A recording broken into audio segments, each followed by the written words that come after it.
The sun hadn't yet risen over the cracked sidewalks of South Willow Avenue when 68-year-old Walter Pops, Griggs zipped up his faded army green jacket and limped out of his one-bedroom apartment.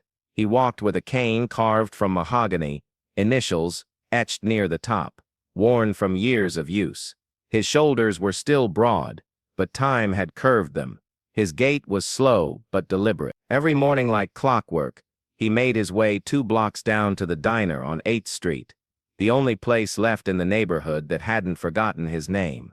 Inside, they knew him simply as Pops, the quiet old vet who kept to himself, tipped in crumpled singles, and always ordered the same thing: black coffee, 2 eggs, and toast. He barely spoke unless asked, but anyone who cared to ask would have learned the truth. Pops wasn't just any old man. He was a decorated war hero. 2 Purple Hearts, 1 Bronze Star, 1 Silver Star with Valor, and a record so clean it could have been framed. But that Tuesday morning, respect would take a back seat to suspicion. They say a man can give everything for his country and still come home to nothing. For Walter Griggs, that truth hit harder than any enemy bullet ever could. As Pops stepped out of the diner, a commotion echoed across the street. A young boy, maybe 12, was pinned against a fence by a shouting officer. Pops watched quietly at first. The boy was black, scared, and skinny. The cop towered over him, hand already near his taser. Pops didn't move until the kid cried out, "I didn't steal nothing, I swear." That's when he stepped forward. "Hey," Pops said, his voice cracked with age, but firm. "He's telling the truth. I saw him. He was just grabbing his backpack off the sidewalk. He didn't take anything." The officer turned, annoyed. "And who are you, sir?" Pops straightened his back. "Just someone who saw what happened." The cop sneered. "Unless you've got body cam footage, I suggest you keep walking." Pops didn't budge. "I served 2 tours overseas and came home to a country that never saw me. I'm not about to watch a child get locked up for nothing." And just like that, the officer snapped. But instead of listening, instead of thanking the man who bled for this nation, Officer Brent McAllister did the unthinkable. The officer shoved Pops backward. Hard. "Back off, old man. Don't make me add interfering with an investigation to your rap sheet." People around stopped. A woman pulled out her phone. A busboy from the diner shouted, "Yo, that's Pops. You don't touch Pops." But Officer McAllister wasn't done. "Let me guess," he spat. "You're one of those fake vets who beg for respect they never earned. Probably never even left base." Pops's cane dropped to the ground. His jacket flared open, revealing a row of medals, polished, perfect, proudly pinned to his chest like armor. Silence hit the street like a thunderclap. The officer froze, eyes locking onto the silver star, glinting in the morning light like truth you couldn't unsee. He called him a liar, until he saw the medal on his chest. The boy slipped away from the fence, eyes wide, and stood beside Pops. "You okay, mister?" Pops nodded, gently retrieving his cane. "I've been through worse, but not by much." McAllister's face paled. You're a Silver Star recipient." Pops didn't answer. He didn't need to. The entire street saw it. Cameras were rolling. Voices were rising. The community wasn't just watching now, they were circling. But just when it seemed the tides were turning, a squad car pulled up. Another officer stepped out, a higher-ranking one. Badge gleaming, nameplate reading Lieutenant Rawlins. "What's going on here?" Rawlins barked, eyes scanning the crowd. "Why is there a disturbance involving a veteran?" McAllister rushed over. "Sir, I had the situation under control. This man inserted himself, claimed he saw the kid do nothing. But you assaulted a decorated war hero?" Rawlins cut him off, eyes narrowing. He was interfering. With what? A child being falsely detained? Pops finally said, voice louder now, stronger. Rawlins looked to Pops, then to the cameras, the growing crowd. He inhaled deeply. "We'll handle this. Mr. Griggs, thank you for your service. We'll be in touch." But Pops saw it. That subtle exchange. The unspoken cover-up forming behind the badge. But Pops had seen that look before. Not on battlefields, but in back rooms, where truth gets buried and justice takes bribes. That night Pops sat by his window, medals still pinned. The boy's frightened face burned into his memory. He'd seen too many like him, trapped in systems that never loved them back. He flipped open an old flip phone, dialed a number. A voice answered, cautious. Yeah? It's Griggs. A pause. I thought you were done. I was. But they're at it again. And this time, it's personal. Because Walter Griggs wasn't just a soldier. He was once part of a secret federal task force, one designed to investigate corruption inside law enforcement. He retired early, walked away, buried it. But now the past was clawing back. Next morning McAllister was back on duty, like nothing happened. No internal review, no apology, but someone had filed a complaint, anonymous, and someone had emailed the footage to the local news, anonymous, and someone had leaked personnel records, also anonymous, and each thread traced back, not to Walter Griggs, but to a ghost. Code name, Echo 13, his old team name. By noon Lieutenant Rawlins's phone rang. Who the hell is digging into our files? The voice on the other end was calm. You picked the wrong man to shove. Click. By nightfall McAllister's bodycam footage was scrubbed.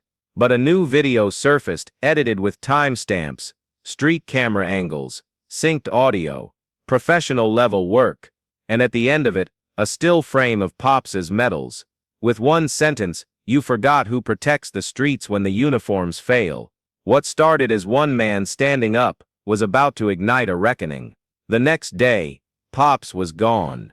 His apartment empty, mailbox locked, no sign of forced entry. No neighbors saw him leave, just one envelope left behind, addressed to a local journalist named Kiara Bell.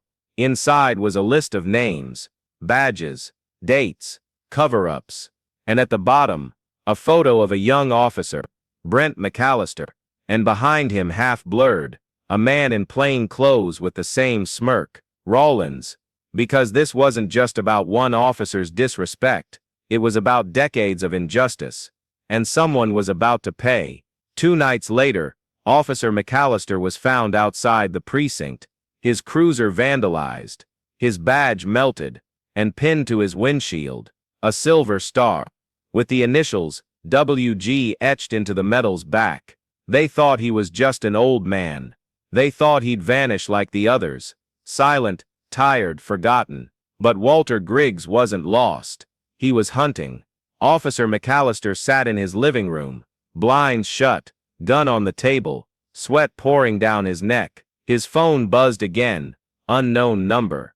He didn't answer. He couldn't, not after what happened. The silver star pinned to his windshield, Griggs's medal. But it wasn't just a message. It was a declaration. A war had begun. His cruiser had been torched in front of the station. No fingerprints, no cameras caught the suspect. But someone wanted to be seen. A flash drive had been mailed to every local media outlet that morning.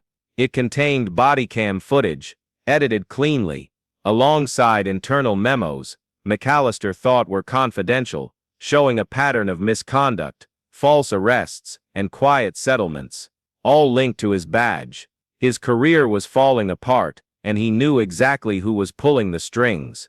But he didn't know how, because while Officer McAllister sat in fear, Walter Griggs had reactivated something buried deep, something dangerous. Pops wasn't alone. He never was. 30 years ago, he served in a covert domestic unit called Echo 13, a classified military intelligence task force, tasked with investigating internal corruption across government and police departments. They didn't wear uniforms. They didn't carry shields. But they protected justice in a way most couldn't. And Pops had kept their secrets, until now. Because Pops wasn't seeking revenge. He was delivering justice. And justice, it doesn't knock. It breaks down doors. A week passed. Officer McAllister was suspended. Lieutenant Rawlins, now under investigation, doubled down, claiming Pops had faked his record, forged medals, and hacked police systems. But the deeper they dug, the more ghosts they stirred. A retired federal agent named Denise Calderon showed up at a city council meeting, uninvited. "I served with Walter Griggs," she said, loud enough for the cameras, "and every medal on his chest is real, but the real crime isn't disrespecting a veteran. It's what Rawlins helped bury 20 years ago, and we have the files." That night, 2 more members of Echo 13 came out of hiding. One a cybersecurity expert, the other an ex-prosecutor, both with sealed case files, both with proof. They called it Operation Willowfall, an old investigation shut down abruptly after uncovering a network of dirty cops, real estate developers, and city officials working together to displace black families from South Willow Avenue, falsify arrest records, and funnel seized property to private hands. Pops had found the trail again, and this time, he wasn't letting go. But some truths don't stay buried, especially when the man digging them up has nothing left to lose. Kiara Bell, the journalist who received the envelope from Pops, ran the story under the headline, "They called him a liar, but he was the one cleaning their mess." The article went viral, national. Suddenly, Walter Griggs wasn't just a ghost from the past, he was a symbol. Protests erupted. Mothers held up signs reading, "My son deserved justice." Veterans marched in uniform, saluting the photo of Pops in full dress, and the young boy Pops had defended. "He gave an interview, said one sentence. He didn't save me, he saved my future." The city that forgot Walter Griggs remembered him overnight, but with every spotlight came darkness. One night, Kiara was followed home, her tires slashed. Another member of Echo 13 found their email hacked. A message flashed across their screen, "Stop digging, or you'll be next." That's when they knew Rawlins wasn't working alone. This went higher: city council, district attorneys, developers, judges. Everyone who had something to gain from the corruption was now trying to bury it. But Pops, he wasn't afraid of being buried. He'd already been 6 feet deep. Now he was clawing up to drag the truth with him. The final strike came fast. Midnight, City Hall. The building's monitors lit up, hijacked by a single video file, a grainy image of a war-torn desert. Pops in full combat gear, speaking into the camera. "This isn't about me," he said. "This is about every man and woman who's ever been silenced. Every kid they threw behind bars for walking while black. Every badge that turned a blind eye. I've fought in wars overseas, but the real war was always here. And now, I'm not fighting it alone." The feed cut to black. Then a file directory appeared. Operation Willowfall, unsealed, flooded with hundreds of pages of sealed documents, officer testimonies, property seizures, redacted memos, all made public. Live. Unstoppable. Rawlins was arrested by federal agents 14 hours later. The mayor resigned. Several officers turned themselves in. And McAllister, he fled, vanished into the wind like the coward he always was. They tried to silence Walter Griggs, but his silence became a roar, his stillness, a movement, his scars, a roadmap to justice. Weeks later, Pops emerged, standing at the edge of the same street where it all began. He wasn't in uniform. He didn't need medals. Just a simple shirt, a cane, a stare that could slice lies in half. The same boy he'd defended came running up. "They said you disappeared." Pops smiled. "Sometimes, to be heard, you gotta vanish first." The boy handed him something, a small plaque. "To Walter Pops Griggs, defender of streets, protector of truth." He didn't ask for glory. He just asked for truth. And when no one would give it, he took it back. As Pops turned to walk away, Kiara called out, "They're saying there's another file, one we haven't cracked yet." He paused, looked at her over his shoulder. "Oh, there's more," he said. "And this time, it goes federal. Because this wasn't the end. It was just the first domino. And if you think Walter Griggs is done, you haven't been paying attention."